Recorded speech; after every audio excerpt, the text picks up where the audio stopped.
اعوذ باللہ من الشیطان الرجیم بسم اللہ الرحمن الرحیم۔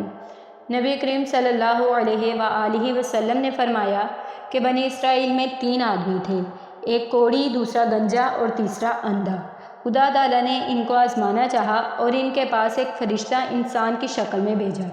پہلے وہ کوڑی کے پاس آیا اور پوچھا کہ تجھے کون سی چیز پیاری ہے؟ اس نے کہا مجھے اچھی رنگت اور خوبصورت کھال مل جائے، اس سے لوگ گھن کرتے ہیں اور اپنے پاس بیٹھنے نہیں دیتے۔ اس فرشتہ نے اپنا ہاتھ اس کے بدن پر پھیرا تو اسی وقت وہ اچھا ہو گیا اور اچھی کھال اور خوبصورت رنگت نکل آئی۔ پھر پوچھا تجھے کون سے مال سے زیادہ محبت ہے؟ اس نے کہا اونٹ سے۔ پس اس نے ایک گبن اونٹنی اس کو دے دی اور کہا اللہ اس میں برکت دے۔ اس کے بعد وہ فرشتہ گنجے کے پاس آیا اور پوچھا تجھے کون سی چیز پیاری ہے؟ اس نے کہا میرے بال اچھے نکل آئیں اور یہ بلا مجھ سے جاتی رہے، اس سے لوگ نفرت کرتے ہیں۔ فرشتے نے اپنا ہاتھ اس کے سر پر پھیر دیا، وہ فوراً اچھا ہو گیا اور اچھے بال نکل آئے۔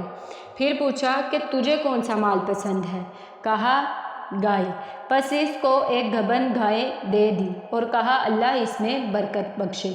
اس کے بعد وہ پھر اندھے کے پاس آیا اور پوچھا کہ تجھے کون سی چیز پیاری ہے؟ اس اندھے نے کہا کہ اللہ میری نگاہ درست کر دے کہ سب آدمیوں کو دیکھوں۔ اس نے اس کی آنکھوں پر ہاتھ پھیر دیا اور وہ اچھا ہو گیا اور پوچھا کہ تجھے کون سا مال پسند ہے؟ اس نے کہا بکری۔ بس اس کو ایک گبن بکری دے دی گئی۔ تینوں کے جانوروں نے بچے دیے۔ تھوڑے دنوں میں اس کے اونٹوں سے جنگل بھر گیا، اسی طرح اس کی گائے اور بکریوں سے بھی جنگل بھر گیا۔ پھر وہ فرشتہ خدا کے حکم سے پہلی صورت میں کوڑی کے پاس آیا اور کہا کہ میں ایک مسکین آدمی ہوں، میرے سفر کا سارا سامان ختم ہو گیا ہے اور منزل مقصود تک پہنچنے کا کوئی سلسلہ نہیں سوائے خدا کے اور تیرے۔ میں اس اللہ کے نام سے جس نے تجھ کو اچھی رنگت اور عمدہ کھال عنایت فرمائی، میں تجھ سے ایک اونٹ مانگتا ہوں کہ اس پر سوار ہو کر اپنے گھر پہنچ جاؤں۔ اس کوڑی نے کہا یہاں سے چلا جا، مجھے بہت سے حقوق ادا کرنے ہیں، تجھے دینے کی اس میں گنجائش نہیں ہے۔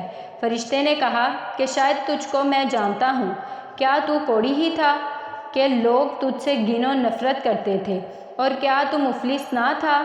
پھر تجھ کو خدا نے اس قدر مال عنایت فرمایا۔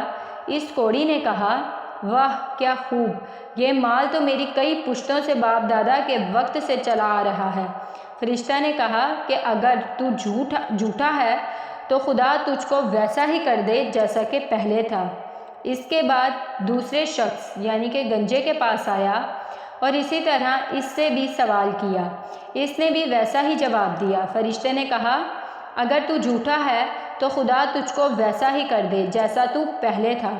اس کے بعد پھر اندھے کے پاس گیا اور کہا کہ میں مسافر ہوں اور میرے پاس سامان نہیں ہے، آج خدا کے اور پھر تیرے سوا کوئی میرا وسیلہ نہیں۔ میں اس کے نام پر جس نے تجھے دوبارہ نگاہ بخشی، میں تجھ سے ایک بکری مانگتا ہوں کہ اس سے اپنی کارروائی کر کے سفر پورا کروں۔ اس نے کہا بے شک میں اندھا تھا، خدا تعالیٰ نے محض اپنی رحمت سے مجھ کو نگاہ بخشی، جتنا تیرا دل چاہتا ہے لے جا اور جتنا چاہیے چھوڑ جا، خدا کی قسم میں کسی چیز سے تجھ کو نہیں روکوں گا۔ فرشتے نے کہا کہ تو اپنا مال اپنے پاس رکھ، مجھے کچھ بھی نہیں چاہیے، فقط تم تینوں کی آزمائش مقصود تھی، سو وہ پوری ہو گئی۔ خدا تجھ سے راضی ہو اور ان دونوں سے ناراض ہوا۔ حاضرین، خیال کرنا چاہیے کہ ان دونوں کوڑی گنجے کو ناشکری کا کیا نتیجہ ملا کہ ان سے تمام نعمت چھین لی گئی، جیسے تھے ویسے ہی ہو گئے اور خدا ان سے ناراض ہو گیا۔ دنیا اور آخرت میں دونوں نامراد ہوئے۔ اس اندھے کو شکر خداوندی کی وجہ سے کیا عوض ملا کہ اس کے مال میں مزید اضافہ ہو گیا۔